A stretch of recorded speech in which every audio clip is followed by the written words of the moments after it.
En el camino del Señor no existe la sacerdotisa. En el camino del diablo sí. Porque el diablo pervierte todo lo de Dios. No existe la mujer sacerdotisa de la casa, a menos que sea satanita, luciferiana, umbanda, quimbanda o candomblé. Pero en el camino del Señor, el hombre es la cabeza del hogar, tiene la mayor responsabilidad y Dios le pediría cuenta a él. Cuando el hombre y la mujer estaban en el Edén, quien falló fue Eva. Pero Dios lo llamó al hombre. ¿Qué hiciste? ¿Dónde estás? Él tuvo que responder. ¿Dios sabía o no sabía que Eva había comido el fruto? Sí, porque decir que no lo sabe es negar su omnisciencia, su omnipresencia. Además, Dios estaba ahí cuando ella comió. ¿Por qué lo llama al hombre? Porque le pide cuenta a la autoridad. Entonces, todo lo que pasa en la casa, el hombre es responsable. Cuando el diablo se mete, hay que mirarlo al hombre. Es decir, le diste lugar, no estás orando, no estás leyendo la palabra, no nos está rodeando. Por eso Dios le dice a Satanás, dice, mi siervo Job es un hombre íntegro, no vas a encontrar otro como él. No habló de la mujer, habló de Job. Satanás no fue a proponerle a Dios destruir a la esposa de Job, a Job. Y le dijo, ¿y cómo no te va a adorar si lo rodeaste de bendiciones? Y Dios dijo, ¿cómo no lo voy a rodear de bendiciones si el hombre desde temprano me está adorando? Es un sacerdote fiel. Entonces, ¿cómo no lo voy a bendecir? A él y a todos. Y la mujer era bendecida a través de las ofrendas que Job presentaba diariamente. Oraba y ayunaba y ofrendaba por él, por sus hijos, por su esposa, por sus empleados. ¿Y cómo no iba a estar lleno de bendiciones? ¿Cuántos oran por su trabajo? ¿Cuántos oran por su patrón, por su compañero de trabajo? ¿Cuántos oran por el lugar donde van a trabajar? Para que prospere, porque si prospera ese lugar van a prosperar ustedes.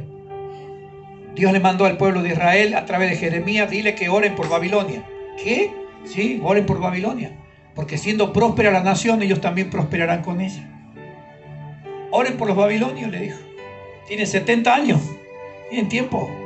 Siembren, trabajen, cosechen, que sus hijas se casen, formen hogares y oren por la nación a donde los he enviado, porque prosperando la nación, ustedes serán prosperados. Y Dios le estaba enseñando a perdonar a sus enemigos. Le estaba enseñando a amar. A veces en el trabajo tenemos enemigos, patrones que son enemigos, que son malos, que son crueles, que hacen diferencia. Hay que orar por ellos. Que a pesar de todo le vaya bien a la empresa. Porque si la empresa quiebra, vos te quedás sin trabajo. Daniel oraba por Nabucodonosor. Babilonia prosperaba y a Daniel lo ascendían. Porque todo vuelve. La oración es un boomerang. Comienza en vos, rodea y vuelve a vos. Lo que deseas para otro es lo que viene para tu vida. Por eso somos sacerdotes. ¿Qué diferencia hay entre un sacerdote y un profeta? Vamos a empezar primero por lo primero, la Biblia. Abrí tu libro, Nehemías. Como dice mi hijo Nico, el libro de Dios que lee mi papá. Abrí el libro de Dios, capítulo 6 de Nehemías. Pasado los libros de Crónicas. Ahí tenés Esdras y después sigue Nehemías. Nehemías capítulo 6, verso 14 y Nehemías capítulo 13, verso 29. Esos dos versículos son dos oraciones que empiezan con la misma palabra, acuérdate. Son oraciones de Nehemías. Y en estas dos oraciones están el tema del mensaje, que es profetas y sacerdotes. Nabín y Cuanín. De paso te voy enseñando a hablar hebreo. Que si no. 6:14, acuérdate, Dios mío, de Tobías y de Zambalá, conforme a estas cosas que hicieron. También acuérdate de Noadías, profetisa. Una profetisa llamada Noadías. ¿Sabíamos que existía una profetisa llamada Noadías? Pero no era profetisa de Jehová, era falsa. Como fue Jezabel.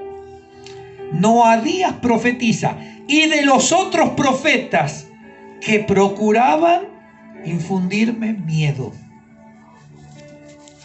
Profetas tratando de infundir miedo. El profeta no infunde miedo. El profeta es alguien que habla de parte de Dios para edificación, no para atemorizar a la gente. La primera oración va dirigida hacia los falsos profetas.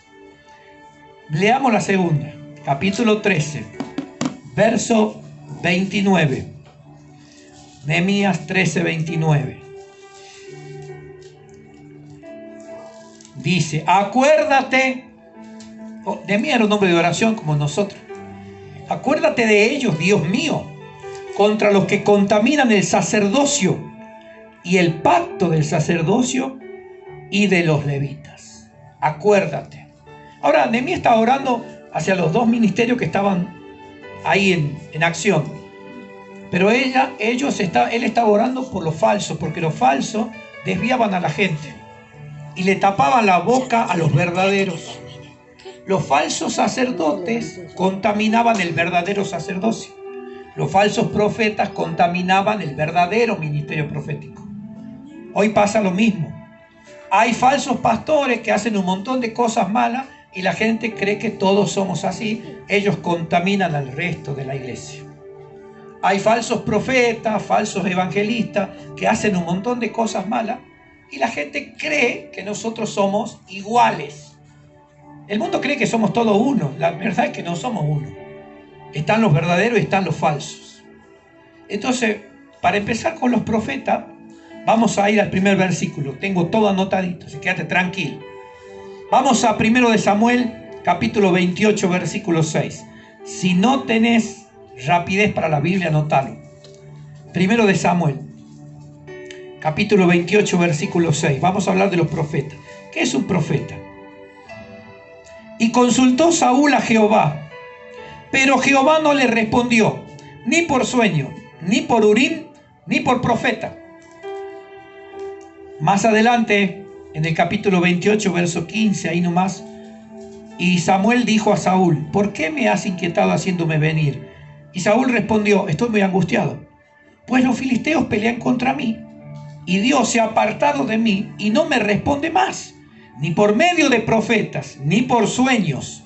Por eso te he llamado, para que me declares lo que tengo que hacer. Dios habla a través de sus profetas. Es el hombre que comunica la palabra de Dios.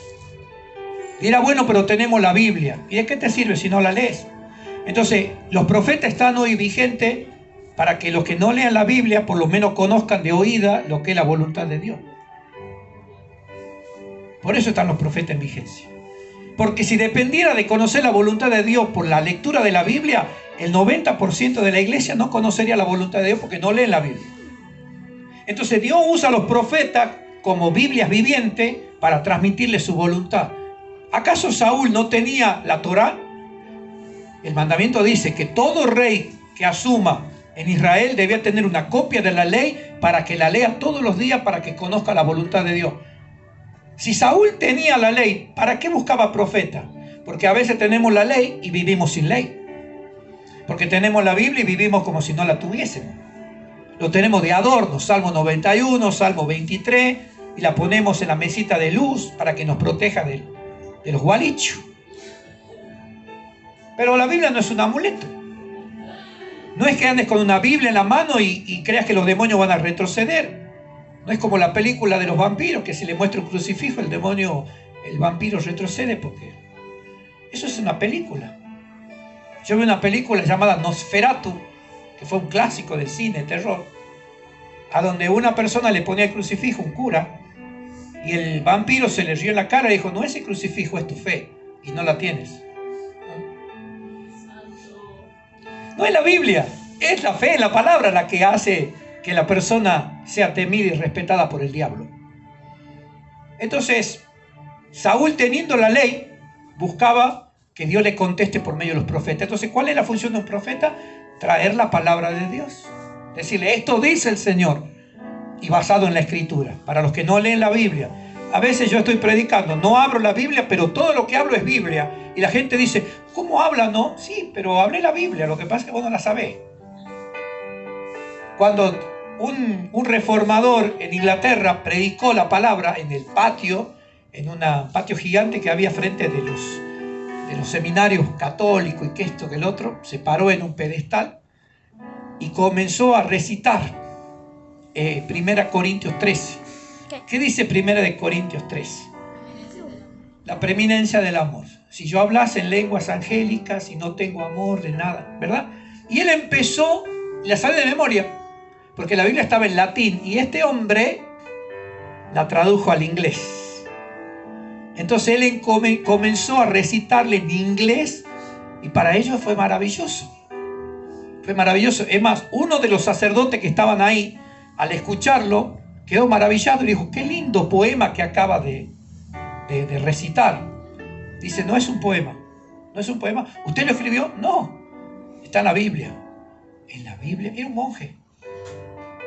Y no tenía conocimiento de 1 Corintios 13. Es como que ustedes no sepan Juan 3:16. De hecho, saben, ¿verdad? De tal manera. Y él estaba hablándole de 1 Corintios 13 a los curas. Y los curas pensaban que él estaba recitando un poema escrito por él. Y dice: no, eso está en la Biblia. En la Biblia que ustedes tienen. Pero a los curas no se les permitía hasta cierta edad leer las escrituras. Estaban encadenadas y con candado para que solamente los curas la lean. Pero ellos en la misa hacían lo que querían. Toda la gente no lee la Biblia, no sabe. Ellos todos creían que era Biblia y nada que ver. Por la ignorancia. Y este hombre comenzó a traducir la Biblia y por causa de eso lo quemaron. Lo quemaron vivo. Así que este hombre es uno de los grandes mártires de la historia de la iglesia, porque él tradujo al idioma castellano o al idioma inglés lo que estaba en latín. Ese es el trabajo de un profeta. Este fue un profeta traductor. Este tradujo la palabra de Dios para que todo oído la pueda oír. Vinieron los grandes hombres de la iglesia y le dijeron: lo que usted está haciendo es peligroso. No le puede dar semejante conocimiento a gente vulgar, gente del campo. ¿Se imagina lo que podría pasar? Que un campesino, que un analfabeto conozca las escrituras. No va a vivir discutiendo, va a vivir un tonto, no puede entender semejante sabiduría de parte de Dios. Solamente los curas podemos saber de eso. Entonces él les contestó: miren, voy a trabajar y voy a dejar mi vida para enseñar la palabra de Dios y hacer que hasta el campesino más ignorante conozca la Biblia más que el Papa. Eso es un profeta. El que trae la palabra de Dios para que aún el más ignorante conozca la voluntad de Dios. Cuando hay un montón que dicen conocer toda la Biblia y no saben lo que Dios tiene para su vida. Son unos brutos. Pero el profeta siempre te trae la voluntad de Dios. Es bíblico decirle a un profeta: ¿cuál sería la voluntad de Dios para mi vida? Y el profeta te va a contestar. Te va a mandar a orar primero para ver si de verdad deseas conocer la voluntad de Dios. Y el profeta va a orar y si Dios le revela te va a llamar dentro de un día, dentro de una semana, dentro de un mes o en un culto. Te va a decir: tú habías preguntado esto el mes pasado, ahora tengo la respuesta. Pero él te va a contestar cuando Dios se lo revele. No tiene que ser instantáneo. Para eso son los profetas. Por eso los profetas viven con la Biblia abierta. Están leyendo. Porque a través de eso Dios les habla. Entonces el profeta es la persona que trae la palabra de Dios a los hombres. Eso es un profeta. Amén. Vamos a 2 de Reyes 17. 2 de Reyes, anótalo. Si lo tenés en el celular, bueno, búscalo. 2 de Reyes, capítulo 17, versículos 13 y 23. Jehová amonestó entonces a Israel y a Judá por medio de todos los profetas y de todos los videntes, diciendo: volveos de vuestros malos caminos y guardad mis mandamientos y mis ordenanzas, conforme a todas las leyes que yo prescribí a vuestros padres y que os he enviado por medio de mis siervos los profetas. Le comunica la palabra escrita por medio de hombres. Ese es un profeta. Te traduce en la Biblia para que vos la puedas entender. Ese es el trabajo de un profeta. Y el verso 23. Hasta que Jehová quitó a Israel de delante de su rostro, como él lo había dicho por medio de todos los profetas sus siervos. E Israel fue llevado cautivo de su tierra a Asiria hasta hoy. Dios amonesta. Te puede revelar la voluntad de Dios, pero también te va a amonestar de parte de Dios. Y si no obedeces, terminarás cautivo, como le pasó a Israel. Es grave el castigo de Dios Cuando Él te advirtió por medio de los profetas algo y vos lo hiciste a pesar de todo. Y cuando llega el momento en que el enemigo, Asiria, te invade, el profeta lo único que puede hacer es llorar por vos y pedir misericordia, porque te está llevando el enemigo a donde Dios no te quería. Dice hasta hoy. Si yo leo la Biblia en el siglo XXI y dice hasta hoy, no es mentira. El reino de Israel, que fue llevado por Asiria, hasta hoy están lejos de Israel.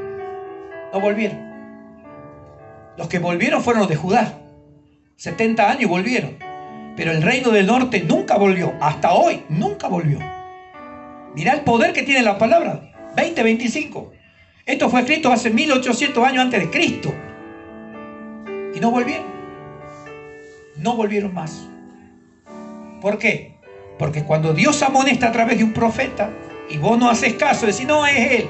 Él la tiene conmigo. Me vive amonestando y siempre soy yo el que hago todo mal. Cuando llegue el momento del castigo, ahí vas a decir, tenías razón. Y quizás pase mucho tiempo en cautividad hasta que entiendas que tenías que hacer caso. Entonces un profeta es como el sacerdote en la iglesia.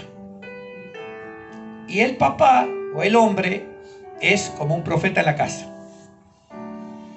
Cuando tiene conocimiento de Dios y da un consejo, más vale que le hagan caso, porque después vienen las consecuencias. Cuando un profeta suelta una palabra y la gente dice, eso son cosas de él, eso habla porque alguien le ha contado, no voy a prestarle atención. Y luego vienen las consecuencias. Se te cierran las puertas de trabajo, comienzan a venir enfermedades, comienzan a venir carencias, te pasa de todo te sale mal. Entonces ahí vas a empezar a decir, ¿no será qué? Dice, y por eso fueron cautivos hasta el día de hoy, porque no hicieron caso a la amonestación de los profetas. Entonces hace caso cuando un pastor, un profeta te amoneste de parte de Dios, es por tu bien, porque Él va a tener misericordia, Él te va a tratar con amor. Si vos decís, sí, tienes razón, me equivoqué, Él te va a ayudar. El enemigo no te va a ayudar. Por más que reconozca, va a pasar como Judas, que reconoció su error, pero delante del enemigo. ¿Sabes qué le dijo el enemigo? ¿Y a nosotros qué nos importa? Si hubiese venido a Jesús, Jesús lo hubiera restaurado, como a Pedro. Pero Judas se fue a pedir perdón al enemigo. Hay muchos cristianos que cuando caen recién piden perdón al enemigo. El mundo no te va a perdonar. Vos le decís, no, pasa que yo fallé en la iglesia, amigo, por eso me veo así, bancarrota. Y el otro se te va a matar de risa. Decís, bueno, deja la iglesia, sigamos con la vida, vamos a divertirnos. ¿Qué te puede decir la gente del mundo? Vamos más adentro, vamos, atate más cadena, vamos. Metete más adentro, en la prisión más profunda, vamos. Te habíamos perdido y ahora te hemos hallado, como dice Francisco. Estuviste perdido y fuiste hallado por el mundo. Qué triste. ¿Por qué? Por no hacer caso a la amonestación que Dios te dio a través de sus profetas. Dios amonesta a través de sus profetas. Segundo de Crónicas 20:20, esto lo tenés que memorizar. Este 20:20 tenés que memorizarlo. Segundo de Crónicas 20:20. Encima es fácil de recordar. Dice, creed en el Señor vuestro Dios y estaréis seguros. Creed a sus profetas, seréis prosperados. Fíjate, no dice creed en sus sacerdotes. En ese tiempo el sacerdocio era un ministerio. No, sacerdotes no, profetas. Porque hay una diferencia grande, enorme entre un sacerdote y un profeta. Abismal la diferencia que hay. Había sacerdotes que podían ser profetas. Y había profetas que fueron antes sacerdotes, como Isaías. Pero son dos cosas distintas. El día y la noche, sacerdote y profeta. Los Nabín y los Coanín, totalmente diferentes. Pero acá le dice, Dios, diles, porque esta es palabra inspirada por Dios. Y le puso esta palabra a Josafat, que si creen en mí, estarán seguros. Pero si le creen a los profetas, serán prosperados. ¿Qué quiere decir esto? Que Dios está asociado con los profetas. Hay una sociedad entre Dios y el profeta. No entre Dios y el pastor. No entre Dios y el evangelista. Ni Dios y el apóstol. Dios y el profeta. ¿Por qué? Porque es el hombre que lo escucha y habla de parte de Él. Es el único de los 5 ministerios, de los 4 que hace eso. Los demás lo que hacen es explicar las Escrituras, enseñar las Escrituras. El profeta hace oír la voz de Dios. ¿Ve la diferencia? Entonces, si yo hago oír la voz de Dios, yo tengo una relación con Dios como de una sociedad en la cual manda Él. Él habla, yo repito, como el micrófono. Este micrófono no habla con ustedes, solamente amplifica la voz mía. Ese es el profeta. El micrófono sería el profeta y el predicador sería Dios. ¿No le dijo Dios a Moisés, ya que no sabes hablar, tú serás Dios y Aarón será profeta? Tú le dirás a Aarón lo que tiene que decir y Aarón hablará en tu lugar. Eso es un profeta. Sociedad.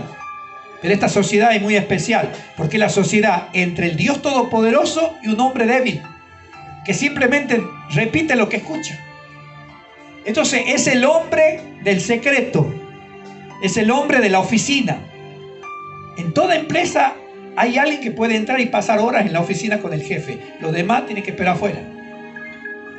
Yo trabajé en una empresa hace muchos años, capaz que alguno la conoce, la empresa Serra, Emergencias Médicas, que estaba por la San Lorenzo, tercera cuadra. Y la oficina del jefe era prohibida la entrada para cualquier persona del personal, excepto el gerente o el socio, la señora de la limpieza y el que le llevaba café. Yo pasé meses sin conocer siquiera lo que había adentro. A mí era un misterio la oficina de él, porque teníamos prohibidísimo ni golpear la puerta de su oficina.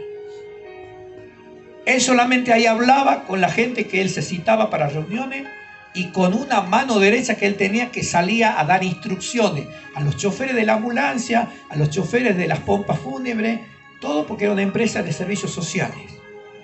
Y la oficina de él era el misterio, era el lugar santísimo, donde solamente uno podía entrar, el hombre de confianza. Hasta que se enteró que había un evangélico en su empresa. ¿Sabe qué dijo? En ese hombre yo puedo confiar. Él me va a informar quién me está robando. Porque hay gente que me está robando y hay gente que sabe, pero calla porque son partícipes. Y un día, delante de todos los empleados, yo tenía 3 meses, y me dice, Rodolfo sale, sí. Dice don Osvaldo que se presente en la oficina, y todos quedaron mirando y dicen, vas a entrar a la oficina. Y me fui y me senté, y ahí vi lo que era la oficina. Y me dijo, quiero que hagas este trabajo y me revise todos los convenios, porque a mí me están robando. Yo sé que vos sos cristiano y vos no vas a mentir. Y no vas a permitir que me roben, ¿verdad? Porque ¿puedo confiar en vos? Sí. Mirá que yo no confío en cualquiera, pero en vos puedo confiar. Revísame todos los papeles. Y lo que se habla acá no lo debe saber nadie. Y pude entrar a la oficina. Todos se morían por saber de qué había hablado, pero yo tenía prohibido hablar. Digo, no puedo decirles. Pero estuve en la oficina privada. Ese es el profeta. Hay cosas que Dios nos habla que no podemos decir. Pero eso no quiere decir que los demás Dios no los ame. Sí los ama. Pero Él sabe en quién puede confiar secretos guardados. Y cuando Él llevaba a depositar la plata de los convenios con las empresas al banco, me llevaba a mí a su casa y me hacía dormir al lado de las bolsas llenas de dinero.